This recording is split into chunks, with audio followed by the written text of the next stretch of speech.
arrivons à la deuxième partie de cette édition.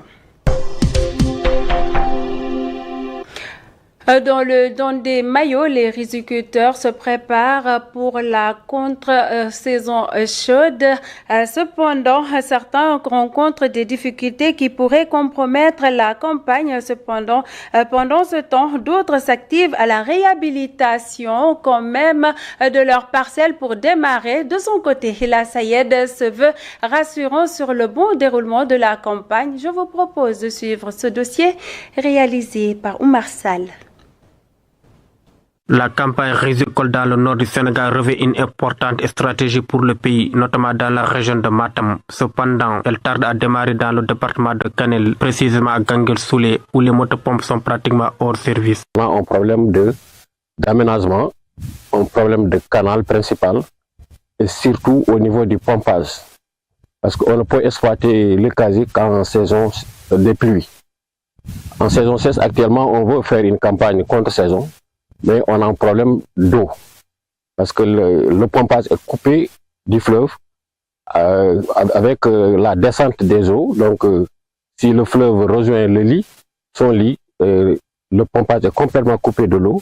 Donc, on a un problème de faire la campagne contre saison. En revanche, à Bou, le casier rizicole créé en 2024, qui s'étend sur une superficie de 329 hectares, est pleinement exploité. Les producteurs se disent satisfaits des conditions de production. Nous sortons vraiment très satisfaits de cette campagne, puisque nous avons eu de très bons rendements. Un bon 0,50 a eu 60 sacs de 60 kg. 60 sacs de 60 kg. Donc, à peu près, en moyenne, je peux dire, 0,50. Ils sont des sacs de 60 kg de ripadi. Donc à l'hectare, on peut dire qu'on a eu, on peut aller jusqu'à 100 sacs ou bien plus même cette année. Donc on a eu ça pendant cette campagne hivernage, malgré toutes les difficultés qu'on a eues vraiment. Voilà, c'était très bien passé parce que la campagne a démarré dans de très très bonnes conditions et il a terminé dans une très bonne condition aussi.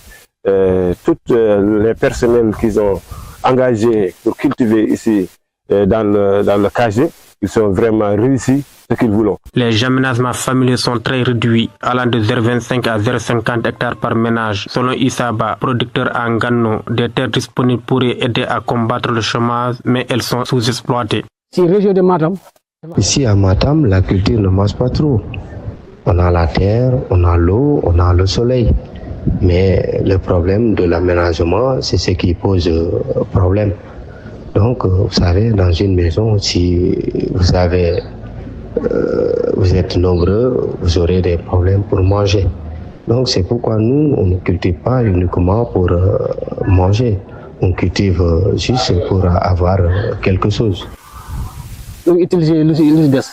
Les riziculteurs plaident pour une augmentation des équipements agricoles afin d'assurer des campagnes plus performantes. On a quand même des difficultés, puisque depuis lors, on n'a pas de tracteur, on n'a pas de tracteur. Si les travaux tardent maintenant à commencer, c'est à cause de ça. Il y a un problème de matériel et vraiment qui nous facilite pas la tâche, sérieusement parler. On a ce problème-là. Par exemple, des tracteurs, on n'a pas de tracteur. Des moissonneuses batteuses, on nous a affecté une mini moissonneuse batteuse. Donc on est en train de faire les démarches pour acquérir cette mini moissonneuse batteuse. Mais l'urgence, ce sont les tracteurs. Puisque si tu n'as pas de tracteur, tu ne pourras pas aller en campagne. Bien, on est obligé d'aller chercher par-ci, par-là des tracteurs. Alors qu'un casier de 330 hectares, je crois, doit avoir quand même au minimum 1 jusqu'à 2 tracteurs pour vraiment que les travaux marchent comme on veut. Pour que la campagne, ça ne tarde pas. D'art, c'est au niveau du pompage. Il faut qu'on ait l'eau, parce qu'on ne peut pas démarrer la campagne contre saison sans avoir l'assurance d'avoir de l'eau. Donc, actuellement, le problème le plus urgent, c'est le pompage. La SAED se voit rassurante quant au bon déroulement de la campagne et l'augmentation des rendements. Son directeur régional promet de lever les contraintes auxquelles les producteurs sont confrontés. Les préoccupations, c'est surtout la remise en état des aménagements qui ont fait l'objet de dégradation durant les inondations. Donc pour cela, la SAED a déjà pris les mesures nécessaires puisqu'on a entrepris un programme de remise en état avec des travaux confortatifs qui vont débuter très bientôt, Inch'Allah.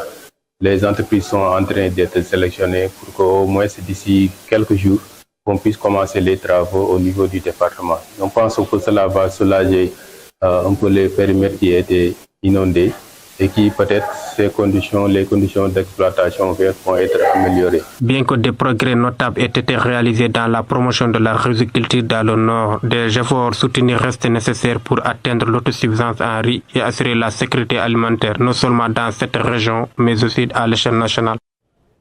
Justement, c'est ce dossier qui met un terme à ce rendez-vous d'information. Mesdames et messieurs, merci de l'avoir suivi. Restez avec nous. L'information continue sur www.urexsenegal.sn. Au revoir.